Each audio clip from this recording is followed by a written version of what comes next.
ল্যাপটপটা দেখাবো এইটা হচ্ছে আপনার প্রোবুক সিরিজের, যাদের একটু কম বাজেটের মধ্যে 10 জেনারেশন দরকার তারা এই মডেলটা পারচেস করতে পারেন।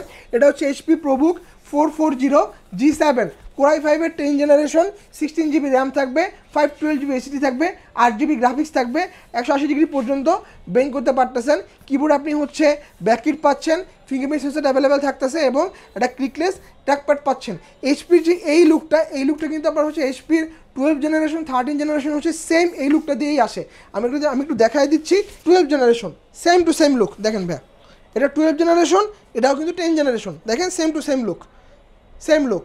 সো আমি বলি যে আসলে ভাই প্রোবুক মডেলটা আপনারা চুজ করতে পারেন। প্রোবুকটা কিন্তু দেখতে কিন্তু খুব সুন্দর হয় ভিতরের লুকটা, এবং প্রোবুকগুলোর ব্যাটারি ব্যাকআপ কিন্তু এলিট বুকের তুলনায় খুব ভালো থাকে। এবং প্রোবুকগুলোতে একটা বড় সুবিধা হচ্ছে এখানে আপনার এসএসডি স্লট পাচ্ছেন 2টা। সো আপনি আপনার মতন করে ইচ্ছা মতো করে আপনি স্টোরেজ কাস্টমাইজ করতে পারবেন। সো আমাদের কাছ থেকে আপনারা এই প্রোবুকের এই 440 G7টা পারচেস করতে পারবেন মাত্র 42,000 টাকায়।